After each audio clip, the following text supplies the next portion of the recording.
You know, one of the biggest changes happening in Hong Kong right now isn't on the streets. It's happening inside its courtrooms. We're going to take a look at the fate of the jury, a legal tradition that's suddenly at the very center of a huge debate about the future of justice in the city. So, for more than a century and a half, since way back in 1842, Hong Kong's legal system has been based on British common law.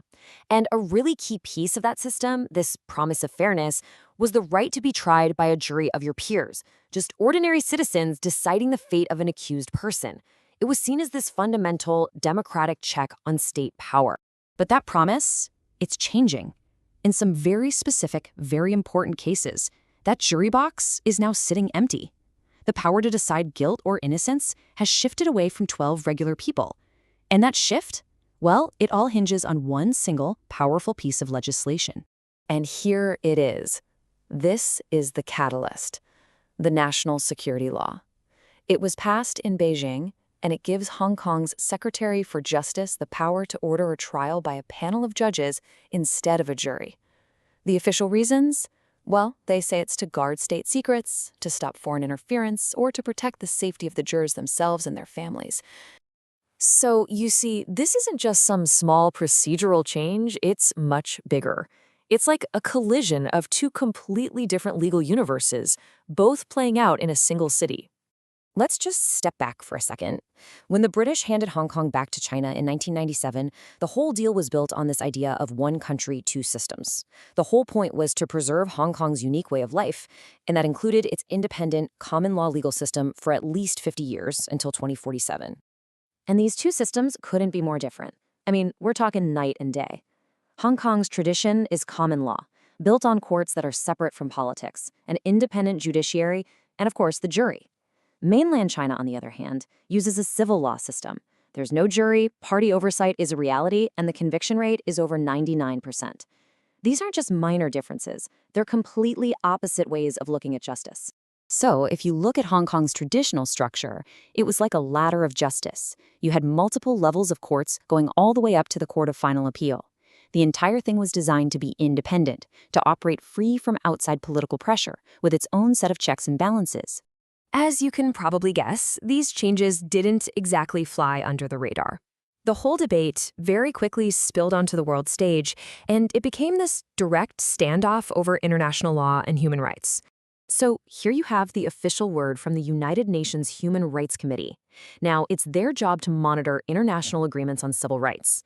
And in 2022, they looked at the national security law and came back with, quote, grave concern, saying it was restricting a whole bunch of fundamental freedoms. But that's not where the story ends. The Hong Kong government fired right back. They completely rejected the UN's findings, calling them unsubstantiated criticisms, and basically saying the UN just didn't get it. So on the world stage, you're left with these two completely opposite stories, no middle ground. Okay, so this is where the story takes a really fascinating turn. Just when you think it's a clear-cut debate between two systems, an unexpected voice chimes in, and it's the very country that gave Hong Kong the jury system to begin with. So it really makes you wonder, right? Is this whole idea of moving away from juries something that's totally unique to Hong Kong's situation? Or has this been talked about somewhere else but for completely different reasons?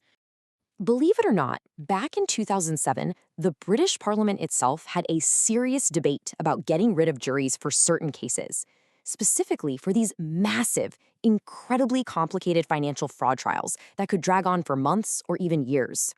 Now, their reasons had absolutely nothing to do with state secrets or national security. The arguments were all about practicality. They worried that trials that long were just an insane burden on regular people, damaging their careers and home lives. They also questioned whether a jury could really understand super complex financial evidence, and they were concerned that the most qualified jurors would always find a way to get out of serving. So you've got these two very different debates, which forces us to kind of step back and ask a much bigger question, one that goes way beyond Hong Kong or the UK. What do we actually think justice is? And when you put them side by side, the contrast is just, wow. It's so stark. In Hong Kong, the argument for judge-only trials is all about national security. In the UK, it was all about practicality and making things more efficient.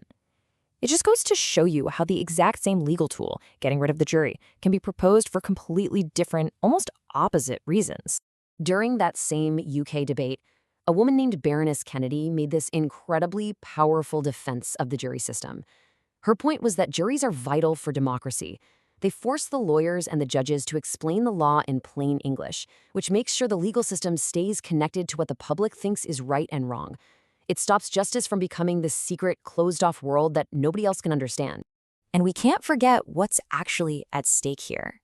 This is not some abstract academic discussion. We're talking about huge, real-world consequences. Take a recent drug trafficking case in Hong Kong. The starting point for the prison sentence was 27 years. Whether that decision is made by a judge or a jury, the outcome literally determines the entire course of a person's life. And all of this brings us back to the most fundamental question. When someone's freedom is on the line, who should hold the final power? Should it be a legal expert who is accountable to the state, or should it be a group of citizens pulled from the community? The debate over the jury, whether it's happening in London or in Hong Kong, shows us that the answer isn't just about law. It's about what a society trusts more, the system or its own people. And that is what's on trial in Hong Kong right now.